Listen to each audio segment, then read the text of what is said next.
मुल्क में गधों की तादाद में 1 लाख का इजाफा। इक्तसादी सर्वे के मुताबिक साल 2019-20 में 55 लाख गधे थे, जबकि रवां माली साल के दौरान ये तादाद 56 लाख तक पहुंच गई है। कभी अगर मौका मिल गया तो मुसलमान साइंसदानों के बारे में आपको बता दूंगा कि क्या क्या उनके कमाल थे। आपके इसी सिंध के अंदर एक मौलवी था, उसने अपना सूरज भी बनाया था और चांद भी बनाया था, और रात को जिस वक्त सूरज गुरूब हो जाता था तो वो बटन लगाता था तो उसके सूरज जो है ना तुलू होता था, पूरे सिंध में रोशनी होती थी। गधों की तादाद में इजाफा हो गया है। पाकिस्तान में गधों की तादाद 55 लाख हो गई है। और एक बात और बता दूं, इसमें सियासी गधे शामिल नहीं है। Camels milk and urine to treat cancer, यानी ऊंट के दूध और पेशाब को एक खास कॉम्बिनेशन के साथ इस्तेमाल करने से कैंसर का मर्ज दूर हो जाता है। आज से 1400 साल पहले जनाब मोहम्मद रसूलुल्लाह सल्लल्लाहु अलैहि वसल्लम ने इस हदीस पाक में कैंसर के ट्रीटमेंट की तरफ इशारा फरमा दिया था। लाहौर में गधों की तादाद में रोज बरोज इजाफा होने लगा है। महकमा लाइव स्टॉक पंजाब के मुताबिक पाकिस्तान दुनिया में गधों की तादाद के हवाले से तीसरा बड़ा मुल्क बन चुका है। फरमाते हैं मैं 3 साल इनकलाब के दौर में रहा, और जब अमेरिका ने एंटी प्लास्टिक मिसाइल मारा, मीडिया वालों ने इमाम खुमैनी से सवाल किया। मैं उस वक्त मौजूद था उनके पहलू में। कहते हैं जब उनसे सवाल किया गया कि इमाम आयतुल्लाह खुमैनी, आपके पास आपके घर पे एंटी प्लास्टिक मिसाइल फेंका गया है, आप क्या करेंगे? वो कहते हैं इमाम खुमैनी ने कुछ नहीं कहा, फकत कुरान की एक आयत पढ़ी। एक आयत पढ़ी। का कौन सी आयत? का उन्होंने फकत कहा अलम तरा कैफा फाला रब्बुका बिअसहाबिल फील। कहते हैं ये आयत पढ़ी, इमाम कमरे में चले गए, जमाने वालों ने देखा कि उस एंटी प्लास्टिक मिसाइल के पंखे में एक चुलिया दाखिल हुई और समंदर में फटकर गिर गया। अरे अब तक नहीं समझे? अल्लाह ने बताया कि वारिसे काबा की हिफाजत के लिए अबाबील का लश्कर। मैं समझता हूं कि सिर्फ गधों की तादाद में जो 1 लाख इजाफा हुआ है वो तो फैक्ट है, बहुत गधे यहाँ पर आ गए हैं, लेकिन बाकी मुझे बताया जाए कि कहाँ पर इजाफा हुआ है। लेकिन हमें ज्योग्राफी में पढ़ाया जाता है कि अर्थ जो है वो सूरज का चक्कर लगाता है। ये लॉजिक ये गलत है बेटा। साइंस की ये थ्योरी जो है ना, ये दुरुस्त नहीं है। असल जो थ्योरी है ना वो कुरान और हदीस वाली है। आला हजरत हमारे इमाम अहले सुन्नत ने कुरान से साबित किया है कि जमीन मूव नहीं करती। सिर्फ लाहौर में गधों की तादाद 41,000 से तजावज कर गई। ये इंकिशाफ किया है महकमा लाइव स्टॉक पंजाब ने। अल्लाह ने जमीन को पैदा किया तो ये कांपने लगी। रब करीम ने पहाड़ बतौरे मीखे बना के इसमें लगा दिए, पहाड़ बतौरे मीखों के किले बना के लगाए, जमीन ठहर गई। जब हुजूर ने कह दिया ठहर गई तो मैं कैसे मान जाऊं?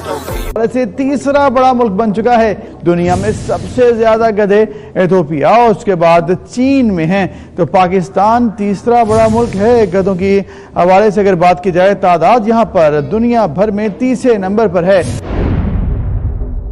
आज दुनिया नाम लेती है किसका?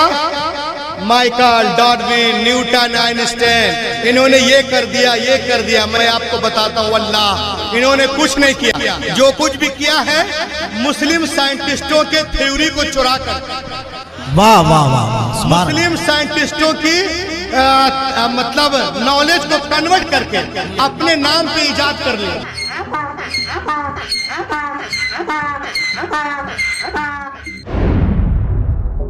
साइंस ने इतनी तरक्की कर ली, मिनटों में घंटों में सफर तय हो जाता है। सुपरसोनिक एयरक्राफ्ट बन गए।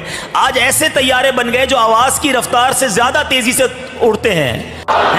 मेरे आका कितनी देर में सफर करके आए, बड़ी तेज रफ्तार सफर हो रहा है। आप सर्दियों में जब बिस्तर से उठते हैं ना, सुबहान अल्लाह, मेरे आका बैतुल मुकद्दस तशरीफ ले गए मक्का पाक से, 7 आसमानों की सैर की, फरिश्तों ने मुबारकबादियाँ पेश की, अंबिया से मुलाकात हुई, सिदरतुल मुंतहा पहुँचे, रब का दीदार किया, न जाने वहाँ कितना वक्त गुजारा, जन्नत के तबकात देखे, जहन्नम के तबकात मुलाहिजा फरमाए। नबी पाक वापस अपने घर पहुँचते हैं, कितनी देर लगी?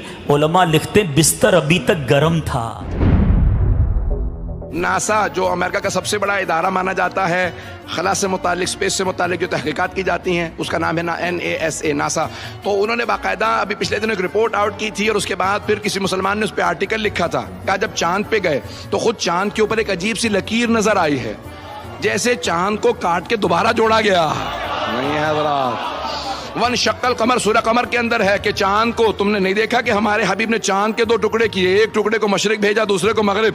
आज भी जब साइंस खुल के ऐलान करेगी तो मानना पड़ेगा मोहम्मद मुस्तफा के मोजज़ात सबसे ज्यादा हैं।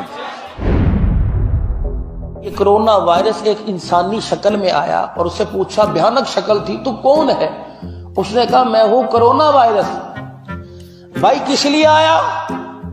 तो कह लगे कि ख्वाब के अंदर कि मैं कोरोना वायरस हूं। वहां जहां से ये चाइना में शुरू हुआ था कि वहां एक आयशा नामी औरत से ज्यादती हुई, उसके मुंह पर पट्टी बांध रखी थी, 3 दरिंदों ने ज्यादती की, वो बोल तो सकती नहीं थी।